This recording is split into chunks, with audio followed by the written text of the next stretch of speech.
Les anciens Égyptiens, ou Kem, comme ils s'appelaient eux-mêmes, avaient une vision unique des statues.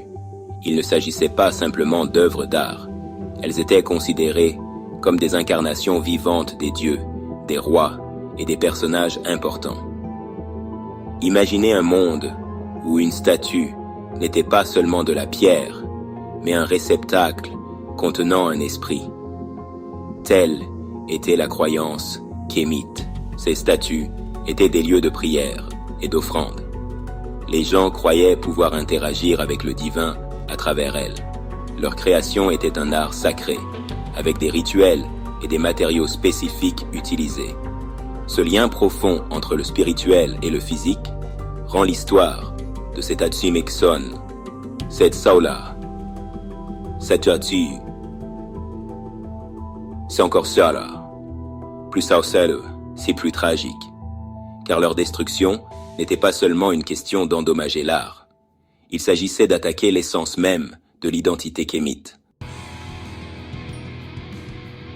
Le visage humain détient un pouvoir spécial. C'est la fenêtre de notre âme, la façon dont nous nous reconnaissons les uns les autres. Maintenant, imaginez ce visage, sculpté dans la pierre, destiné à connecter les vivants avec le divin. Le nez, au centre, était crucial. Dans la pensée kémite, le souffle était la vie, et le nez était le chemin de ce souffle. Endommager le nez revenait à couper cette connexion, à étouffer l'esprit qui se trouvait à l'intérieur. C'était un acte délibéré d'irrespect, un moyen de réduire au silence les histoires que ces statues racontaient. Les Européens qui sont venus diriger l'Égypte n'ont pas toujours compris ce symbolisme profond, mais ils comprenaient le pouvoir, et ils savaient que pour contrôler un peuple, il fallait d'abord contrôler son histoire, ses dieux, son image même. Le colonialisme était brutal. Il ne s'agissait pas seulement de s'emparer des terres et des ressources, il s'agissait de dépouiller un peuple de son identité. Et quel meilleur moyen de le faire que de s'attaquer à leur histoire? Les puissances européennes, dans leur arrogance, considéraient la civilisation kémite comme quelque chose à conquérir, et non à comprendre. La dégradation des statues, en particulier le bris des nez, est devenue un outil systématique d'oppression. C'était une façon de dire « Vos dieux sont faux, votre histoire est insignifiante, votre image même est erronée ». Il ne s'agissait pas de vandalisme aléatoire, c'était un génocide culturel calculé. Les musées d'Europe et d'Amérique sont remplis de ces reliques brisées, trophées d'un passé brutal.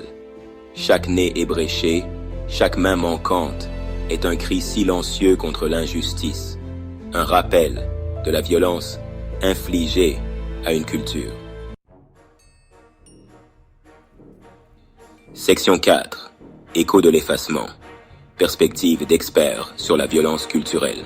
Des chercheurs, des archéologues et des historiens ont commencé à comprendre le véritable coût de ce vandalisme culturel. Ils le reconnaissent pour ce qu'il était, une tentative délibérée d'effacer l'identité kémite. Les dommages causés à ces statues sont une manifestation physique de la violence psychologique infligée au peuple colonisé. Le docteur Salima Ikram, une égyptologue de premier plan, note que la dégradation des monuments de l'Égypte ancienne ne se limite pas à endommager la pierre. Il s'agit de réduire au silence une civilisation. Ces paroles résonnent profondément, nous rappelant que ces actes n'ont jamais été une simple question d'esthétique, mais de pouvoir et de contrôle. Cette compréhension est cruciale, car il ne suffit pas de simplement reconnaître les dommages. Nous devons comprendre la motivation qui se cache derrière, l'arrogance du colonialisme, le désir de dominer et d'effacer. Ce n'est qu'alors que nous pourrons véritablement apprécier l'importance de restaurer et de protéger ce qui reste. 5e section. Reprendre le récit. Restaurer la dignité du patrimoine kémite. Aujourd'hui, il existe un mouvement croissant pour récupérer et restaurer le patrimoine africain. À travers le continent et la diaspora, les gens redécouvrent leur histoire, leur culture, leur identité. Une partie de cette récupération est la restauration physique de ces statues endommagées. À l'aide de technologies modernes et de techniques traditionnelles, Les experts reconstituent ce qui a été brisé. Ces efforts ne concernent pas seulement l'esthétique. Il s'agit de restaurer la dignité, le respect et la reconnaissance. Chaque nez réparé, chaque membre rattaché est une victoire contre les forces de l'effacement. Mais la restauration va au-delà du physique. Il s'agit aussi de se réapproprier le récit, de raconter les histoires qui ont été réduites au silence, d'honorer les croyances qui ont été supprimées. Nous devons écouter les voix des chercheurs et des communautés africaines, leur permettre de dire leur vérité, de réinterpréter leur histoire selon leurs propres termes. Section 6. Un héritage refusé est un avenir en péril. L'urgence de la préservation. Préserver l'histoire kémite n'est pas seulement une question de passé, c'est une question de présent et d'avenir. Lorsque nous permettons que le patrimoine d'une culture soit détruit, nous perdons une partie de nous-mêmes.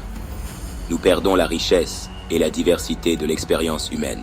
Nous perdons les leçons du passé, la sagesse qui peut nous guider dans le présent.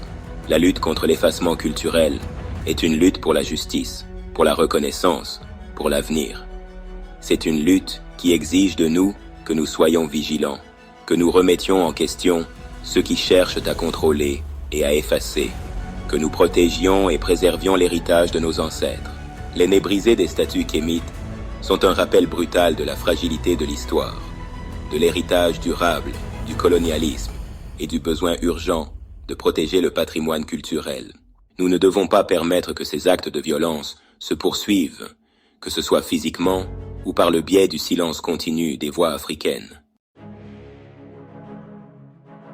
7e section. Honorer le passé, façonner l'avenir. Un appel à l'action. Apprendre à connaître la civilisation kémite n'est pas seulement un exercice académique, c'est un acte de résistance. Il s'agit de récupérer un récit volé, d'honorer un passé réduit au silence et de façonner un avenir plus juste et équitable. Nous devons tous nous engager à apprendre, à comprendre et à célébrer la richesse et la complexité de la culture kémite. Visitez des musées, soutenez des chercheurs africains, lisez des livres d'auteurs africains et engagez des conversations significatives sur l'importance de la préservation culturelle. Soyons la génération qui brise le cycle de l'effacement, qui honore le passé et qui construit un avenir où toutes les cultures sont respectées et célébrées. Les nez brisés des statues kémites sont un appel à l'action. Ils nous rappellent que la lutte pour la justice culturelle est en cours et que nous avons tous un rôle à jouer. Répondons à cet appel avec un cœur ouvert, un esprit ouvert et un engagement à préserver la richesse et la diversité de l'histoire humaine pour les générations à venir. Merci d'avoir regardé. Que la paix s'épanouisse librement dans nos vies.